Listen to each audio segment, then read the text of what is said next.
বলছিলেন আমি এত দেরিতে কেন ভিডিও দিচ্ছি। এর কারণ হলো আমার এক্সাম ছিল এবং আমি অসুস্থও ছিলাম, তাই ভিডিও দিতে দিতে আমার একটু দেরি হয়ে গিয়েছিল। সো এখন কোনো চিন্তা নেই, আমি এখন সুস্থ আলহামদুলিল্লাহ। আজকের রেসিপিটা হচ্ছে আমি আলু এবং গাজর দিয়ে ফ্রেঞ্চ ফ্রাই বানাবো। আর কিভাবে বানাবো সেটাই আজকে শেয়ার করতে চলেছি। তো চলুন দেখা যাক। আর এখানে আমি গাজরগুলো লম্বা করে এবং গোল করে কেটে নিয়েছি।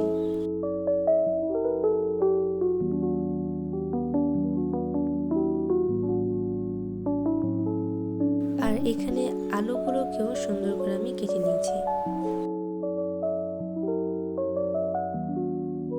আর এখানে আমি আলু আর গাজরগুলো সুন্দর করে কেটে ধুয়ে নিয়েছি।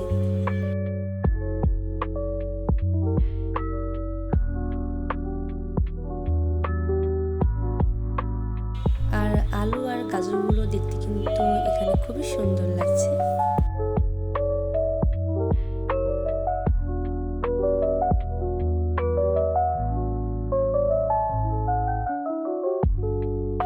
আর এগুলোকে হালকা করে শুকিয়ে নেওয়ার জন্য আমি এখানে 4টা টিস্যু বিছিয়ে দিয়েছি। আপনারা চাইলে এখানে তাওয়ালও ইউজ করতে পারেন।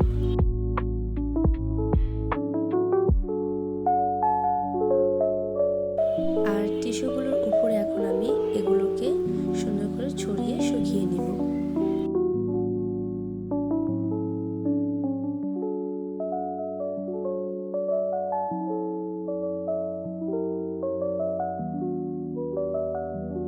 আর এইগুলোকে এখন আমি সুন্দর করে ছড়িয়ে দিয়েছি এবং এগুলো 10 থেকে 15 মিনিটের মধ্যে শুকিয়ে যাবে।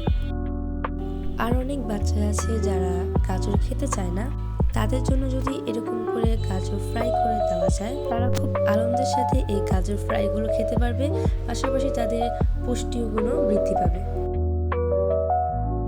আর আমরা কিন্তু অনেকে গাজর ভাজি খেয়েছি, গাজরের স্যুপ খেয়েছি, কিন্তু কখনো কিন্তু গাজরের ফ্রাই খাইনি। আর আপনারা যারা গাজরের ফ্রাই খাননি, অবশ্যই এই ফ্রাইটা খেয়ে দেখবেন, খেতে অসাধারণ লাগে। আর এখন আমি এগুলো দিয়ে একটা সস তৈরি করব। যেহেতু বাইরের সসগুলো খাওয়া একদমই উচিত না, তাই আমি ঘরোয়া উপায় এবং বাসায় আমি মাত্র 3টা উপকরণ দিয়ে আমি আজকে সস তৈরি করব এবং কিভাবে তৈরি করব সেটাও আমি দেখিয়ে দেব।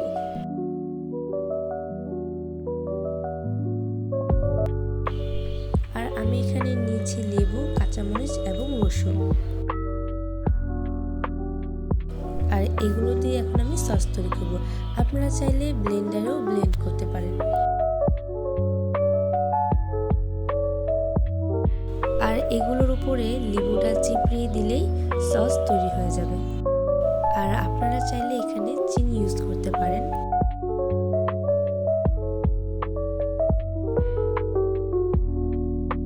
সো গাইস, আমার সসটা পারফেক্ট ভাবে রেডি হয়ে গিয়েছে।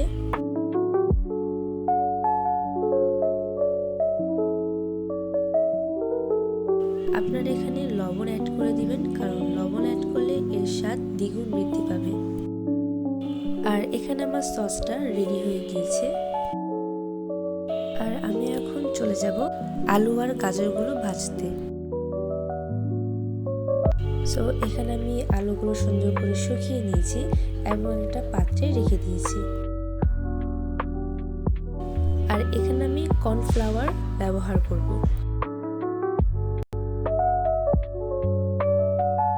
আর কর্নফ্লাওয়ার দিয়ে আমি আলু আর গাজরগুলোকে সুন্দর করে মাখিয়ে নেব।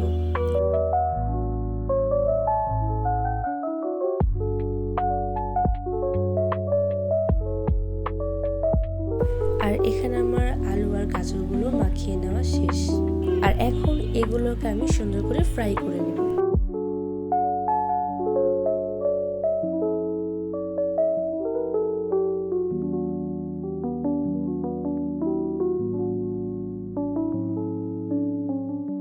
আর ভাজার জন্য আমি এখানে সয়াবিন তেল নিয়েছি। আপনারা চাইলে সরষের তেল দিয়েও ভেজে নিতে পারেন। আর কড়াইতে আমি এখন পরিমাণ মতো তেল নিয়ে নিব।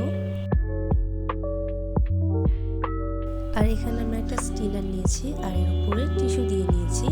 টিস্যু দিলে তেলগুলো শুষে নেবে এই জন্য।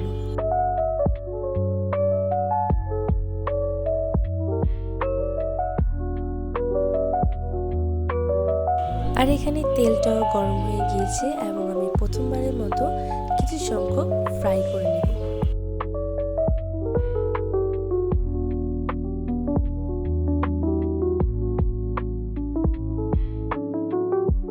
আর এগুলোকে 3 থেকে 4 মিনিট পর্যন্ত আমি ভেজে নেব।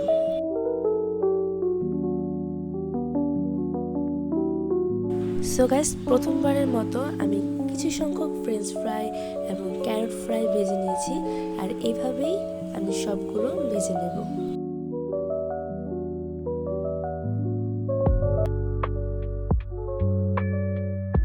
আর ফ্রেঞ্চ ফ্রাই এবং ক্যারট ফ্রাইয়ের উপরে এই মশলাটা দিয়ে দিলেও এর স্বাদ দ্বিগুণ বেড়ে যাবে। আর আমি সবগুলো ভেজে নিয়েছি। আর কমেন্টে অবশ্যই বলে যাবেন আপনারা কখনো ক্যারট ফ্রাই খেয়েছিলেন নাকি। আর এখানে আগে থেকে বানিয়ে রাখা মশলাগুলো আমি এখানে মিক্স করে দিয়েছি।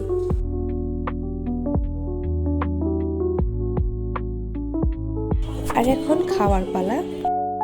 আর আগে থেকে বানিয়ে নেওয়া সসটা দিয়ে আজকে এই ফ্রেঞ্চ ফ্রাই এবং ক্যারট ফ্রাইগুলো আমরা খেতে চলেছি। আর এই সসটা দিয়ে খেতেও দারুণ ছিল।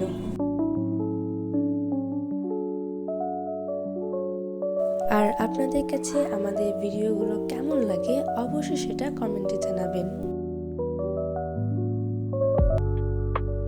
আর এরকমই নিত্য নতুন ভিডিওগুলো পেতে চাইলে আমাদের চ্যানেলটিকে সাবস্ক্রাইব করে আমাদের পাশেই থাকবেন। আর পাশে থাকা বেল আইকনটিতে প্রেস করে দিবেন যাতে নতুন ভিডিও ছাড়ার সাথে সাথেই আপনাদের কাছে তা পৌঁছে যায়। আর লাইক, কমেন্ট এবং শেয়ার করতে ভুলবেন না। সো আল্লাহ হাফেজ।